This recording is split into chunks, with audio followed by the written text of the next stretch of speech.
Hello students, good morning, good afternoon and good evening. कैसे हैं आप सब? उम्मीद है बहुत ही अच्छे होंगे। और आपका स्वागत है आपके फेवरेट यूट्यूब चैनल पे जिसका नाम है आरबीएससी ऑनलाइन क्लासेस। तो आज की क्लास में हम बात करेंगे कूलाम के नियम की। ठीक है, पिछली क्लास में हमने आवेश के बारे में पढ़ लिया था कि आवेश क्या होता है, आवेश के मूलभूत गुणधर्म क्या होते हैं, आवेशन की विधियां क्या होती हैं, मेथड ऑफ चार्जिंग क्या होते हैं, ये सब पढ़ लिया था। आज की क्लास से स्टार्ट करेंगे, इंपॉर्टेंट टॉपिक है जिसका नाम है कूलाम का नियम। तो आवेशों के बीच में बल लगता है।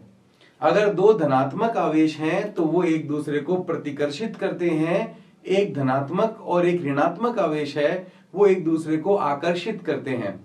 तो अगर विपरीत आवेश है, विपरीत मतलब एक धनात्मक है एक ऋणात्मक है, मतलब एक धनात्मक है और एक ऋणात्मक है, तो ये क्या करेंगे? आकर्षित करेंगे एक दूसरे पर। कौन सा बल लगाएंगे? ये आकर्षण बल लगाएंगे। और अगर धनात्मक है दोनों आवेश या दोनों आवेश ऋणात्मक हैं तो ये एक दूसरे को प्रतिकर्षित करेंगे, ये एक दूसरे पर प्रतिकर्षण बल लगाएंगे। ये बात तो कई वैज्ञानिकों ने कह दी थी कि दो विपरीत आवेश आकर्षित करते हैं और समान आवेश प्रतिकर्षित करते हैं। ये बात बेंजामिन फ्रैंकलिन ने भी कही थी, ये बात फेराडे ने भी कही थी। ठीक है, लेकिन ये दोनों के बीच में, दो आवेशों के बीच में कितना बल लगता है या उस बल का सूत्र इन्होंने नहीं बताया था। तो दो आवेशों के बीच में लगने वाले जो बल है उसकी मात्रा, वो बल कितने न्यूटन का है। अगर एक आवेश 1 कूलम का है, दूसरा आवेश 5 कूलम का है, तो उनके बीच में कितने न्यूटन का बल लगेगा, वो वैल्यू, उसका सूत्र बताने वाले थे हमारे साइंटिस्ट जिनका नाम था चार्ल्स अगस्टिन डी कूलम। क्या नाम था इनका? Charles Augustine D coulomb. और इन्होंने ये जो नियम दिया था, ये दिया था 1785 में। कब दिया था? 1785 में। ये फ्रांस के रहने वाले थे, इंजीनियर थे और फिजिसिस्ट थे। ठीक है, इनका जन्म भी फ्रांस में हुआ था।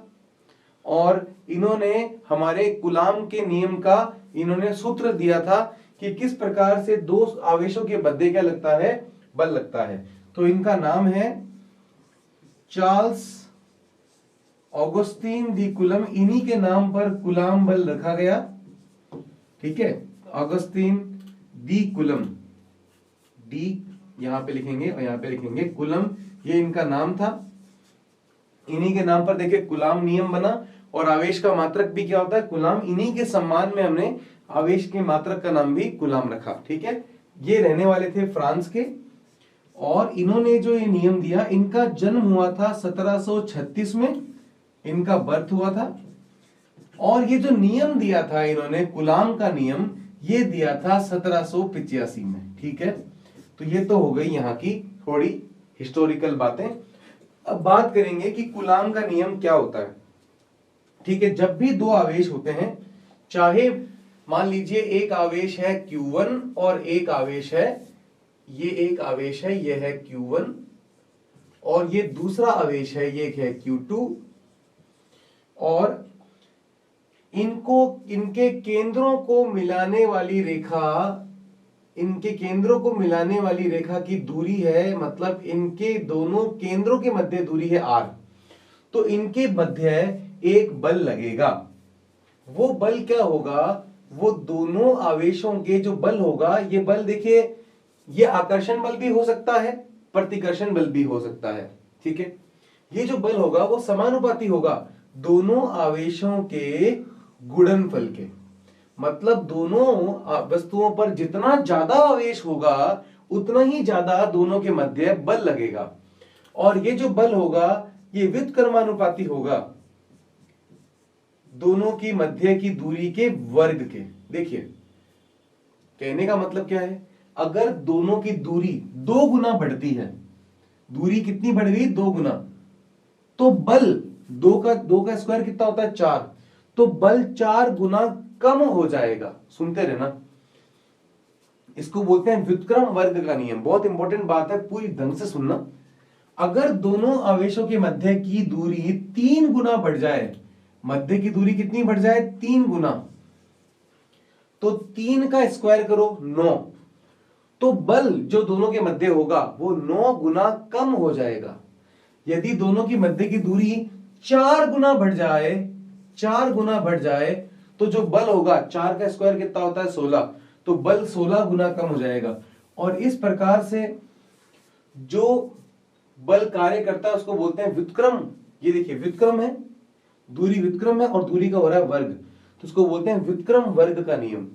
कूलाम बल या विद्युत बल ये व्युत्क्रम वर्ग का नियम का पालन करता है। चुंबकीय बल भी व्युत्क्रम वर्ग के नियम का पालन करता है और गुरुत्वाकर्षण बल भी व्युत्क्रम वर्ग के नियम का पालन करता है। कैसे पालन करता है, देखिए आपने गुरुत्वाकर्षण बल पढ़ा होगा क्लास 11वीं में। वो क्या होता है, गुरुत्वाकर्षण बल दोनों वस्तुओं के द्रव्यमान के गुणनफल के समानुपाती होता है। एक वस्तु का द्रव्यमान m1 है, दूसरी वस्तु का द्रव्यमान m2 है, दोनों के द्रव्यमानों के गुणनफल की ये बल क्या होता है, समानुपाती, और दोनों वस्तुओं की बीच की दूरी के वर्ग के व्युत्क्रमानुपाती होता है। तो गुरुत्वाकर्षण बल भी व्युत्क्रम वर्ग के नियम का पालन करता है, कूलाम बल या विद्युत बल भी व्युत्क्रम वर्ग के नियम का पालन करता है। इनवर्स स्क्वायर लॉ, व्युत्क्रम वर्ग नियम, इसको ऐसे बोलते हैं, ठीक है।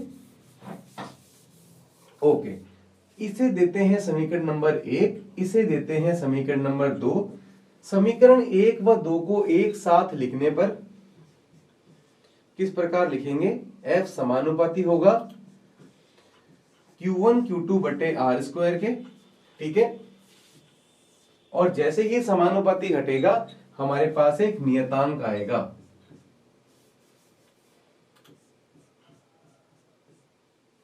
जैसे ही यहां से कांस्टेंट हटेगा हमारे पास एक, सॉरी प्रपोर्शन हटेगा, हमारे पास एक कांस्टेंट आएगा। ये कांस्टेंट होगा K, कूलाम नियतांक। यहां पर K क्या है, ये K कांस्टेंट है। इस कांस्टेंट का नाम क्या है, इसका नाम है कूलम्स कांस्टेंट, इसको बोलते हैं नियतांक। कौन सा नियतांक है, इसको बोलते हैं कूलाम नियतांक। क्या बोलते हैं इसको, कूलाम नियतांक।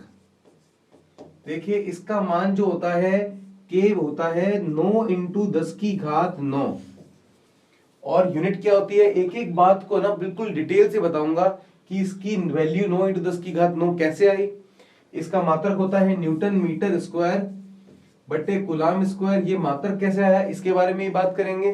तो पहले इतना आप समझ लो कि दो आवेश हैं, चाहे वो ऋणात्मक हो चाहे धनात्मक हो, कैसा भी उनपे चिन्ह हो कोई दिक्कत नहीं है, जो दोनों के मध्य बल लगेगा, आकर्षण या प्रतिकर्षण बल, वो समानुपाती होगा दोनों आवेशों के गुणनफल के, और उनके बीच की दूरी के वर्ग के व्युत्क्रमानुपाती होगा।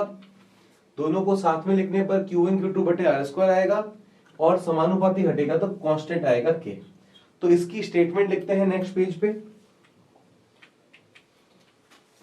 तो कूलाम बल को अपन विद्युत बल भी कहते हैं। कूलाम बल या कूलाम के नियम से, या कूलाम के नियम के अनुसार, कूलाम के नियम के अनुसार दो आवेशों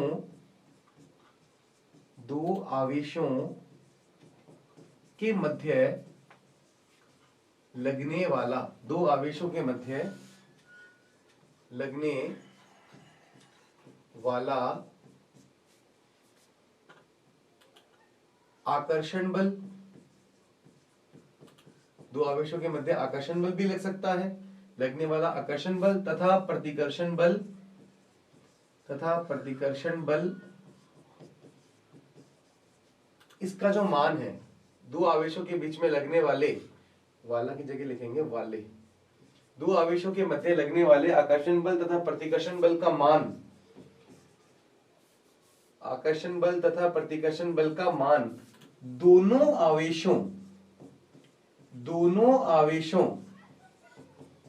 के गुणनफल के, दोनों आवेशों का गुणनफल के समानुपाती, दोनों आवेशों के गुणनफल के समानुपाती तथा उनके मध्य की दूरी के तथा उनके मध्य की दूरी के वर्ग के, उनके मध्य की दूरी के वर्ग के व्युत्क्रमानुपाती होता है, व्युत्क्रमानुपाती होता है। तो देखिए ये जो स्टेटमेंट मैं लिख रहा हूं ये आपको याद करने की आवश्यकता नहीं है, आपको ये डायरेक्ट फॉर्मूले से सीखनी है कैसे बनाते हैं। देखिए दो आवेशों के मध्य लगने वाले आकर्षण बल या प्रतिकर्षण बल का मान दोनों आवेशों के गुणनफल के समानुपाती तथा उनकी मध्य की दूरी के वर्ग के व्युत्क्रमानुपाती होता है, इसे ही कूलाम का नियम कहते हैं। ओके, तो इसके बाद बात करते हैं, देखिए एक बहुत इंपॉर्टेंट बात है कि K की वैल्यू क्या होती है। यहां पर अब बात करते हैं अपन बेसिकली सब मिला के कूलाम नियतांक की। ये टॉपिक काफी टिपिकल है। देखिए अब थोड़ा सा दिमाग लगाओगे, थोड़ा सा फोकस करोगे, सब समझ में आएगी, पूरी बात क्लियर हो जाएगी, नहीं तो रटनी पड़ेगी। ठीक है, तो कूलाम नियतांक क्या होता है? कूलाम नियतांक K होता है। इसके अलग अलग माध्यम में इसका मान भी अलग होता है। तो यहां पर बहुत इंपॉर्टेंट बात लिखने वाला हूं कि कूलाम नियतांक K का मान अलग अलग माध्यम में अलग अलग होता है, अलग अलग होता है।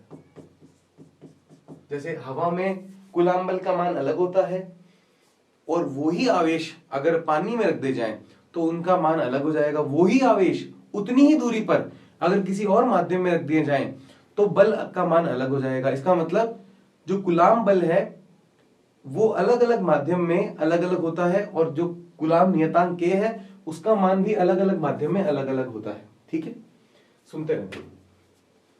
तो K को पढ़ने से पहले हम पढ़ेंगे कि हमारी जो पहला और दूसरा चैप्टर है वो है स्थिर वैद्युत, स्थिर वैद्युतिकी। स्थिर वैद्युतिकी का मतलब जब आवेश विरामावस्था में रहता है, जब आवेश विरामावस्था में स्थित हो। बहुत इंपॉर्टेंट बात बता रहा हूं और यहां पर बात आएगी विद्युत चुंबकी या विद्युत चुंबकत्व, विद्युत चुंबकत्व। जब आवेश, इसमें क्या होता है, आवेश गतिमान होता है। तो बेटा आवेश जब भी विरामावस्था में होता है तो वो आपको पता है विद्युत क्षेत्र अपने चारों तरफ बनाता है और जब गतिमान होता है तो विद्युत धारा बनाता है और विद्युत धारा के कारण यहां पर चुंबकीय क्षेत्र भी बनता है। तो अब क्या होता है, जब आवेश विरामावस्था में होता है तब हम क्या क्या पढ़ते हैं? जब आवेश विरामावस्था में होता है तब हम पढ़ते हैं विद्युत क्षेत्र, विद्युत बल। समझ रहे हो बात? जब आवेश विरामावस्था में होता है तो क्या क्या पढ़ना पड़ता है? विद्युत क्षेत्र पढ़ना पड़ता है, विद्युत बल पढ़ते हैं, विद्युत फ्लक्स पढ़ते हैं, विद्युत विभव पढ़ते हैं, धारिता पढ़ते हैं। ये सब कब पढ़ते हैं? जब आवेश विरामावस्था में हो। अब जब आवेश गतिमान अवस्था में होता है तो विद्युत धारा पढ़ते हैं, चुंबकीय क्षेत्र पढ़ते हैं, चुंबकीय बल पढ़ते हैं और भी बहुत राशि पढ़ते हैं, चुंबकीय फ्लक्स पढ़ते हैं। अब आपको पता है कि जितने भी सूत्र बनते हैं उन सूत्रों में कांस्टेंट जरूर आता है। हर सूत्र में क्या आता है? कांस्टेंट। अब मान लो हम बहुत सारे सूत्र बनाते हैं, कम से कम 25-30 सूत्र बनाते हैं, तो हर सूत्र का हम अलग अलग नियतांक लेते हैं। हर सूत्र का, हर फॉर्मूले का हम कांस्टेंट अगर अलग अलग लेंगे तो हम इतने सारे कांस्टेंट कैसे याद रखेंगे? हमें तो एक दो कांस्टेंट ही याद नहीं रहते, तो हम 25-30 कांस्टेंट कैसे याद रखेंगे? इसलिए वैज्ञानिकों ने, साइंटिस्ट ने एक बहुत ही आपके लिए आसान काम कर दिया कि जब भी आप स्थिर वैद्युतिकी पढ़ रहे हो, जब आवेश विरामावस्था में है तब पढ़ रहे हो, तब आपको दो नियतांक, जो भी नियतांक बनेंगे वो इन दो नियतांक से बनेंगे। एक तो एप्सिलॉन नॉट से बनेगा और दूसरा एप्सिलॉन आर से बनेगा। और जब आवेश गतिमान है या चुंबकीय क्षेत्र के बारे में बात कर रहे हैं तो यहां पर दो नियतांक रहेंगे हर सूत्र में, या हर कोई भी नियतांक होगा वो इन्हीं दो नियतांकों से बनेगा। एक तो म्यू नॉट से बनेगा और ये म्यू आर से बनेगा। आपको समझ में आई बात?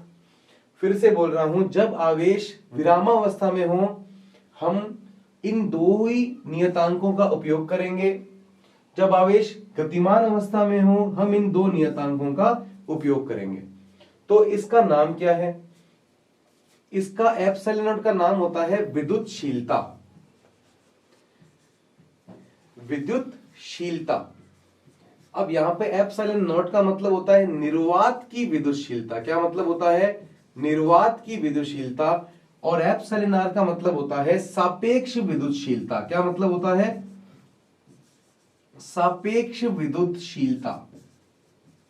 ठीक है। अब यहां पर बात करेंगे म्यू नॉट का क्या नाम होता है? म्यू नॉट का नाम होता है निर्वात की चुंबकीय पारगम्यता। निर्वात की चुंबकीय पारगम्यता। और म्यू आर का मतलब होता है सापेक्ष चुंबकीय पारगम्यता। सापेक्ष चुंबकीय पारगम्यता। सापेक्ष चुंबकीय पारगम्यता। अब देखिए क्या बोला मैंने बोला आवेश। बिल्कुल एक बार ना, बिल्कुल एक 10 सेकंड के लिए फोकस करो मेरी बात को। मैं बोल रहा हूं दो स्थितियां होती हैं। एक में आवेश विरामावस्था में होता है। जब आवेश विरामावस्था में होता है तब हम जो नियतांक या कांस्टेंट ले रहे हैं वो एप्सिलॉन नॉट या एप्सिलॉन आर ही लेंगे। ठीक है, ताकि आपको बहुत सारे कांस्टेंट याद करने ना पड़े। अब बात कर रहे हैं जब आवेश गति करता है, मोशन करता है, गतिमान अवस्था में होता है, तब हम जो दो कांस्टेंट यूज करते हैं वो म्यू नॉट म्यू आर होते हैं। इसका मतलब है पहले और दूसरे चैप्टर में जो भी कांस्टेंट आएंगे वो एप्सिलॉन नॉट और एप्सिलॉन आर ही होंगे, या जो भी कांस्टेंट बनेंगी वो इन्हीं से बनेंगे। और चौथा, पांचवा, छठा चैप्टर जो भी आएगा उसमें आवेश गति करता है और वहां पर जो भी कांस्टेंट बनेंगे वो म्यू नॉट और म्यू आर के बनेंगे। ये बात आपको बेसिक बात समझ में आई? ओके। तो अब हम बात करते हैं कूलाम नियतांक की। देखिए, अब कूलाम नियतांक हम पढ़ रहे हैं और कूलाम बल हम तब पढ़ते हैं जब दो आवेश स्थिर अवस्था में हो। और जब आवेश स्थिर अवस्था में होता है तब हम कौन से नियतांक यूज करेंगे? एप्सिलॉन नॉट और एप्सिलॉन आर। ठीक है, तो यहां बात करते हैं कूलाम नियतांक की। बहुत इंपॉर्टेंट बात है कूलाम नियतांक। कूलाम नियतांक क्या होता है? के होता है। अलग अलग माध्यम में इसका मान भी अलग अलग होता है। तो इसका मान कितना होता है? तो इस कूलाम नियतांक का मान होता है, अब बताइए कूलाम नियतांक भी किससे बनेगा? एप्सिलॉन नॉट और एप्सिलॉन आर से बनेगा। तो ये देखिए कूलाम नियतांक जो के होता है इसका मान होता है 1/4 pi epsilon naught epsilon R. तो देखिए जो भी सूत्र, जो भी नियतांक बन रहा है वो एप्सिलॉन नॉट और एप्सिलॉन आर से ही बन रहा है। तो सबसे पहले सबके नाम लिखेंगे हम और सबकी वैल्यूज लिखेंगे। ठीक है, ओके। अब देखिए बेटा, इसमें जो के है, स्मॉल के, इसका नाम तो आपको पता ही है, कूलाम नियतांक है। एप्सिलॉन नॉट का नाम फिर से लिख देते हैं। एप्सिलॉन नॉट को हम बोलते हैं निर्वात की विद्युतशीलता। ये टॉपिक कई बच्चों को कभी समझ में नहीं आता है और बहुत डाउट रहते हैं, इसलिए बिल्कुल धीमे धीमे आराम से समझिए। और फिर भी डाउट रहे तो फिर कमेंट में से पूछना कि भाई क्या डाउट रहता है। ठीक है, तो सबसे पहले अभी मैं कुछ नहीं कर रहा हूं, अभी मैंने फॉर्मूला लिखा है और सबके नाम लिख रहा हूं मैं। ठीक है, एप्सिलॉन नॉट का नाम है निर्वात की विद्युतशीलता और एप्सिलॉन नॉट की एक फिक्स वैल्यू होती है, क्योंकि कांस्टेंट है तो इसकी फिक्स वैल्यू होती है 8.854 मल्टीप्लाई 10⁻⁻12। 8.854 10 की घात -12 और मात्रक होता है इसका कूलाम स्क्वायर बटे में न्यूटन मीटर स्क्वायर। ये इसका कैसे यूनिट बनी अभी आपको मैं समझाऊंगा। ये वैल्यू इसकी फिक्स है, याद रखनी पड़ेगी। ठीक है, ये वैल्यू इसकी कांस्टेंट है, इसकी फिक्स वैल्यू है। अब बात करते हैं हम एप्सिलॉन आर की। एप्सिलॉन आर कौन है? एप्सिलॉन आर का मतलब होता है सापेक्ष विद्युतशीलता। तो एप्सिलॉन आर को हम बोलते हैं सापेक्ष विद्युतशीलता कहते हैं। और एप्सिलॉन आर को हम परावैद्युतांक भी कहते हैं। क्या बोलते हैं? एप्सिलॉन आर को हम परावैद्युतांक भी कहते हैं। अब एप्सिलॉन आर जो है ना, जो हमारे पास एक वैल्यू है एप्सिलॉन आर, इसके मान अलग अलग माध्यम में अलग अलग होते हैं। एप्सिलॉन आर की वैल्यू 1 होती है, किसके लिए? निर्वात या वायु के लिए, वैक्यूम और एयर के लिए। एप्सिलॉन आर का मान कितना होता है? 1 होता है। एप्सिलॉन आर का मान 80 होता है, 80 होता है, किसके लिए? पानी के लिए। ठीक है। एप्सिलॉन आर का मान अनंत होता है, किसके लिए? धातुओं के लिए। एप्सिलॉन आर का मान 3 से 6 के बीच में होता है, किसके लिए? कांच के लिए। कांच मतलब ग्लास। तो देखिए अलग अलग माध्यमों में एप्सिलॉन आर का मान अलग अलग है और एप्सिलॉन नॉट की वैल्यू फिक्स है। अब हम क्या करते हैं, हम कूलाम नियतांक की वैल्यू फाइंड करते हैं निर्वात के लिए या वायु के लिए। हमारे पास एक बात सुनिए, देखिए 99% जो न्यूमेरिकल आते हैं, ठीक है, उसमें जो आवेश होता है वो निर्वात या वायु में ही रखा होता है। या आपके क्वेश्चन में या न्यूमेरिकल में कुछ नहीं कहें, ये कहें कि दो आवेशों के मध्य बल ज्ञात कीजिए और माध्यम की बात ही ना करें। अगर माध्यम की बात नहीं कर रहा है, इसका मतलब दो आवेश निर्वात या वायु में ही रखे हैं। तो बाय डिफॉल्ट जो आवेश रखे होंगे, मतलब कुछ माध्यम नहीं दिया हुआ, तो आवेश को आपको कहां रखा हुआ मानना है? निर्वात या वायु में रखा हुआ मानना है। ठीक है, तो इसको हम प्रूव करते हैं कि हमारी जो वैल्यू है k की, वो 9 × 10 की घात 9 कैसे आई। देखिए, तो k की वैल्यू क्या थी? k की वैल्यू थी 1/4 pi epsilon naught epsilon R. हम बात कर रहे हैं निर्वात या वायु के लिए। तो निर्वात के लिए एप्सिलॉन आर की वैल्यू कितनी होती है? 1। अभी देखिए बताइए मैंने, निर्वात के लिए एप्सिलॉन आर कितना होता है? 1। अच्छा, एप्सिलॉन नॉट की वैल्यू कितनी होती है? 8.854 गुना 10 की घात -12। ये फिक्स होता है।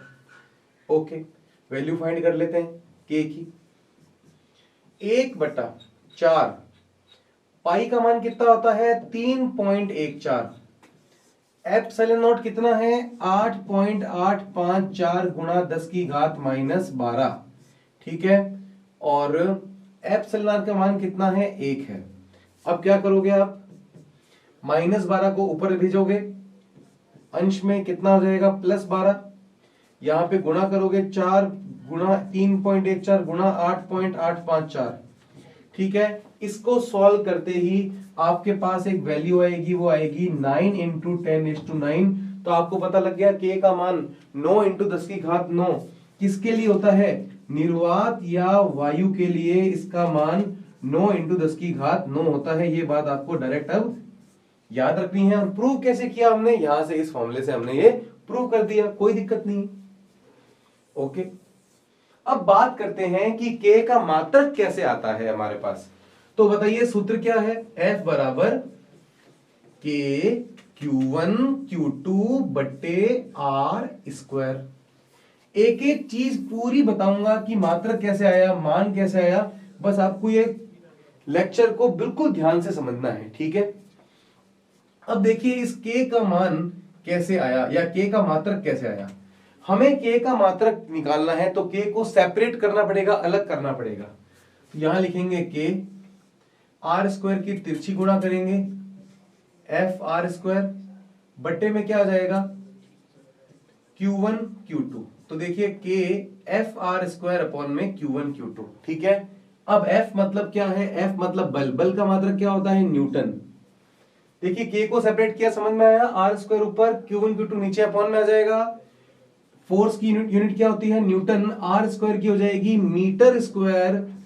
कुलाम की या क्यू की यूनिट होगी कुलाम इंटू कुलाम। कुलाम इंटू कुलाम क्या होता है? कुलाम स्क्वायर। कुलाम इंटू कुलाम क्या होता है? कुलाम स्क्वायर। तो न्यूटन मीटर स्क्वायर अपॉन में कुलाम स्क्वायर। ये वैल्यू आ गई। आई क्या सबको बात समझ में? न्यूटन मीटर स्क्वायर अपॉन में कुलाम स्क्वायर। ये किसकी यूनिट आई? k की। अब आप देखिए, जो मैंने शुरुआत में लिखा था k का मान, कहां लिखा था शुरुआत में? ये देखिए 9 × 10⁹ न्यूटन मीटर स्क्वायर अपन कुलाम स्क्वायर। तो सबसे पहले बताओ 9 × 10 की घात 9 सबको समझ में आया? न्यूटन मीटर स्क्वायर अपन में कुलाम स्क्वायर समझ में आया? ओके, तो k का मान इस प्रकार से निर्वात में 9 × 10 की घात 9 होता है। ओके, आगे चलते हैं। ठीक है, अब हम पता करते हैं के की विमा। तो कई बार क्वेश्चन में पेपर में 1 मार्क का प्रश्न आता है कि कूलाम नियतांक की विमा लिखिए। क्या लिखिए? विमा। किसकी? कूलाम नियतांक की। तो के की यूनिट क्या पता लगी हमें? न्यूटन मीटर स्क्वायर अपॉन में कूलाम स्क्वायर। तो विमा ज्ञात करनी है। तो सबसे पहले याद कीजिए, न्यूटन किसका मात्रक होता है? बल का। और बल का विमीय सूत्र क्या होता है? अगर आपको याद नहीं है तो 11th क्लास में हमने पढ़ा था बल का विमीय सूत्र। फिर से बता देता हूं, बल का विमीय सूत्र होता है m1L1T-2। याद रखिए अब सब, m1L1T-2। मीटर मतलब दूरी, दूरी का जो दूरी होती है उसका विमीय सूत्र क्या होता है? L1। और आवेश का विमीय सूत्र मैंने अभी 1-2 क्लास पहले बताया था, वो होता है AT। आवेश का डायमेंशनल फॉर्मूला विमीय सूत्र होता है AT। तो हमारे पास K का विमीय सूत्र क्या होगा? सबसे पहले आया हुआ है न्यूटन। न्यूटन की जगह लिखेंगे m1L1T-2। फिर लिखा हुआ है मीटर स्क्वायर। मीटर की जगह लिखेंगे L और स्क्वायर आ गया तो मैं लिख दूंगा L2। फिर लिखा हुआ है कूलाम स्क्वायर। कूलाम की जगह लिखूंगा AT और लगा हुआ है स्क्वायर। देखिए, तो न्यूटन की जगह m1L1T-2, मीटर स्क्वायर की जगह L2 और कूलाम स्क्वायर की जगह AT का स्क्वायर आ गया। अब क्या करेंगे? L1 और L2 कितना हो जाएगा? L3T-2 और यहां पे आ जाएगा A2 और T2। तो इसको सॉल्व करेंगे। देखिए, ये देखिए T2 ऊपर आएगा, M1L3T2 अगर ऊपर आएगा तो हो जाएगा T-4, A2 ऊपर आएगा तो हो जाएगा A-2। तो ये इस प्रकार से हमारे पास K की विमा आ जाएगी। तो K की विमा सबको समझ में आई? ओके। तो K की विमा अगर आपको समझ में आई तो अब हम एप्सिलॉन नॉट की बात करेंगे कि इसका मात्रक क्या होता है, इसकी विमा क्या होती है। तो इसका सूत्र क्या होता है पहले बताइए। K का सूत्र क्या होता है? 1/4 pi epsilon naught epsilon r। क्योंकि स्थिर विद्युतिकी में जो भी सूत्र बनेगा, जो भी नियतांक बनेगा, वो एप्सिलॉन नॉट और एप्सिलॉन r से ही बनेगा। अब एप्सिलॉन नॉट की आपको क्या ज्ञात करना है? आपको विमा ज्ञात करनी है। तो क्या करेंगे? एप्सिलॉन नॉट को ऊपर लिखेंगे, ठीक है, तिरछी गुणा करेंगे, एप्सिलॉन नॉट ऊपर आएगा और K आ जाएगा यहां पे और यहां आ जाएगा एप्सिलॉन r। समझ में आया? ये एप्सिलॉन नॉट यहां, K यहां, तिरछी गुणा करी है। ओके, अब एप्सिलॉन नॉट का मुझे मात्रक ज्ञात करना है। तो देखिए 4 पाई का मात्रक क्या होएगा? तो ऊपर लिखा हुआ 1/4 पाई का कोई मात्रक नहीं होता, नियतांक का कोई मात्रक नहीं होता। K का मात्रक क्या है? न्यूटन मीटर स्क्वायर बट्टे में कूलाम स्क्वायर। समझ में आई बात? 4 पाई का कोई मात्रक नहीं होगा, K का मात्रक न्यूटन मीटर स्क्वायर बट्टा कूलाम स्क्वायर। एप्सिलॉन r मात्रकहीन होता है, ये अभी अगली स्लाइड में मैं आपको बता दूंगा। एप्सिलॉन r मात्रकहीन होगा। अब इसको सॉल्व करेंगे तो कूलाम स्क्वायर ऊपर और न्यूटन मीटर स्क्वायर यहां नीचे। तो इसकी मात्रक क्या आया? कूलाम स्क्वायर बट्टे न्यूटन मीटर स्क्वायर। पेपर में कई बार पूछते हैं कि निर्वात की विद्युतशीलता एप्सिलॉन नॉट का मात्रक क्या होता है? कूलाम स्क्वायर बट्टे न्यूटन मीटर स्क्वायर। सुनते रहिएगा। अब सबकी विमा लिखेंगे। कूलाम या आवेश की विमा क्या होती है? सबको बताया हुआ है, AT होती है, ठीक है। न्यूटन या बल की विमा क्या होती है? M1L1T-2। हमेशा याद रखो। दूरी की विमा क्या होती है? L1। ये सारी विमा हम यहां पे रख देंगे। तो देखिए एप्सिलॉन नॉट की विमा क्या आएगी? कूलाम स्क्वायर की जगह AT स्क्वायर, क्योंकि यहां पे स्क्वायर लगा हुआ है तो कूलाम का पहले विमा लिखेंगे और स्क्वायर लिख देंगे। फिर न्यूटन की जगह लिखेंगे M1L1T-2। ओके, उसके बाद मीटर स्क्वायर है, मीटर स्क्वायर की जगह लिख देंगे यहां पे हम L2। ओके, अब नेक्स्ट आ जाएगा A2T2। देखिए दोनों का स्क्वायर करेंगे और यहां पे लिखेंगे M1 L1 और L2 कितना हो जाएगा, L3 यहां हो जाएगा T-2। इतना समझ में आया? ओके। अब T-2 ऊपर जाएगा तो T+2 हो जाएगा, +2 और +2 +4। L3 ऊपर जाएगा, अच्छा A2 पड़ा है यहां पे तो A2 पड़ा रहेगा। M1 ऊपर जाएगा तो M-1, L3 ऊपर जाएगा L-3। तो आप देख सकते हैं कि इसकी जो विमा है वो K की विमा के विपरीत है। ये देखिए K की विमा क्या थी, M1 L3 T-4 A-2। इसका उल्टा करो, M-1 L-3 T4 A2। ये आ जाएगी इसकी हमारे पास ε0 की विमा। तो सबकी विमा पेपर में 1 मार्क की आती है, पेपर में कई बार पूछते हैं हमसे, ठीक है। उसके बाद हम बात करेंगे εr की, εr की, जिसको हम बोलते हैं सापेक्ष विद्युतशीलता। εr को क्या बोलते हैं, सापेक्ष विद्युतशीलता भी कहते हैं इसको हम परावैद्युतांक भी कहते हैं, परावैद्युतांक, ठीक है। अब मान लीजिए सबसे पहले इसको हमें प्रूव करना है, डिराइव करना है, तो सबसे पहले लिखेंगे दो आवेशों के मध्य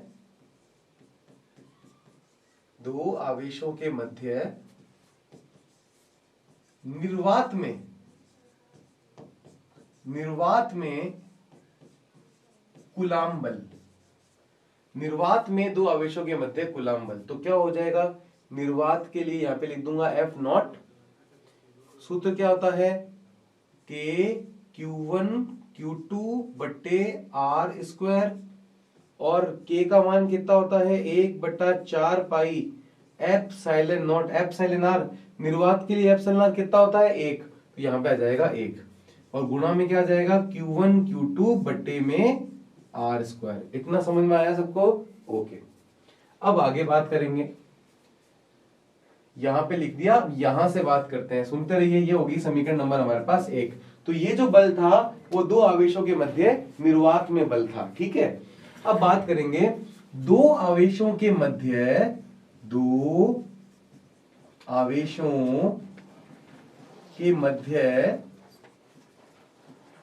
अन्य माध्यम में बल,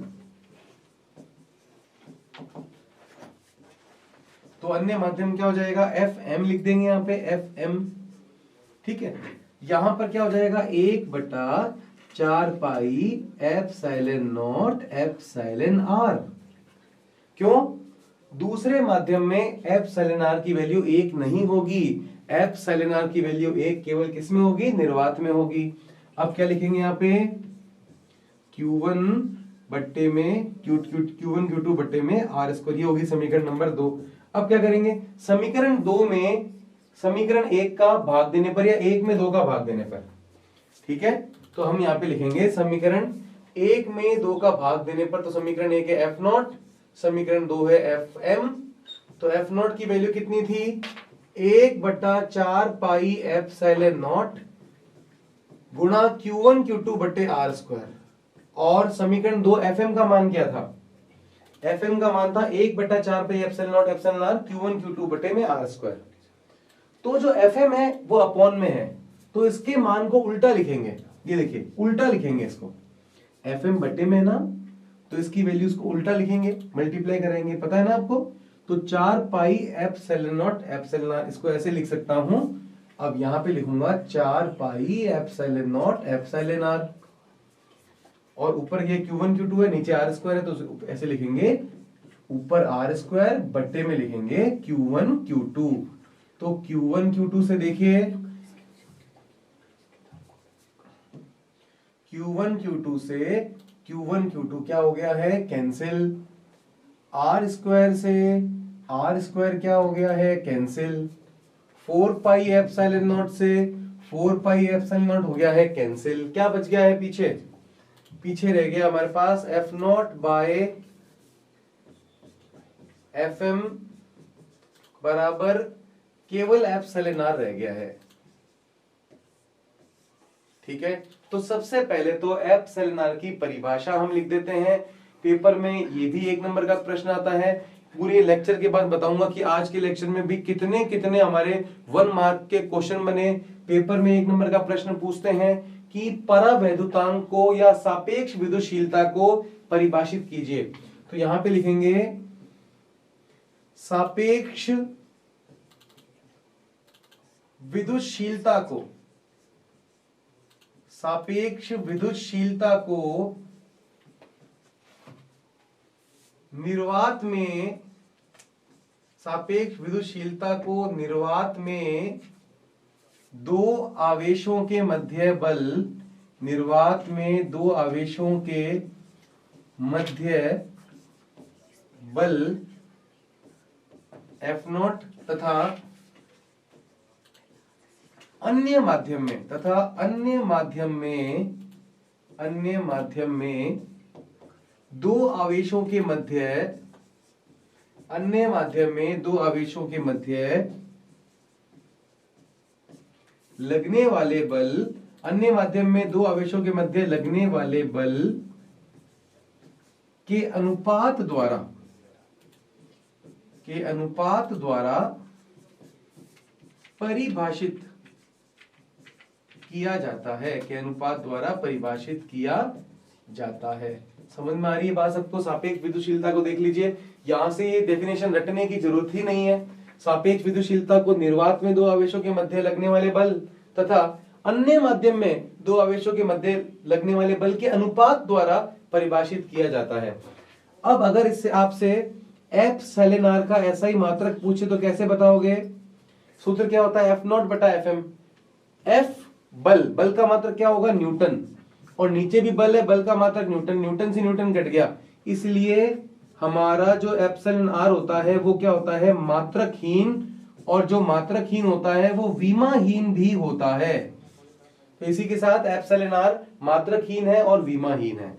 तो हमने सभी के बारे में बात कर ली। देखिए जो F0 का सूत्र था, F का सूत्र था 1/4 पाई एप्सिलॉन नॉट। अब यहाँ पे एप्सिलॉन नॉट क्या होता है बताइए? निर्वात की विद्युतशीलता। इसका मान क्या होता है? 8.854 10 की घात -12। यूनिट क्या होती है? कूलम स्क्वायर बटे newton metre square. Epsilon R कौन है? इसको हम सापेक्ष विद्युतशीलता या परावैद्युतांक कहते हैं। ये मात्रकहीन होता है, अलग अलग माध्यम में इसके मान भी अलग अलग होते हैं। ठीक है, के 1/4 pi epsilon naught, epsilon R को ये Q1 Q2 बटे R स्क्वायर है। के का मान क्या है? 1/4 pi epsilon naught epsilon are.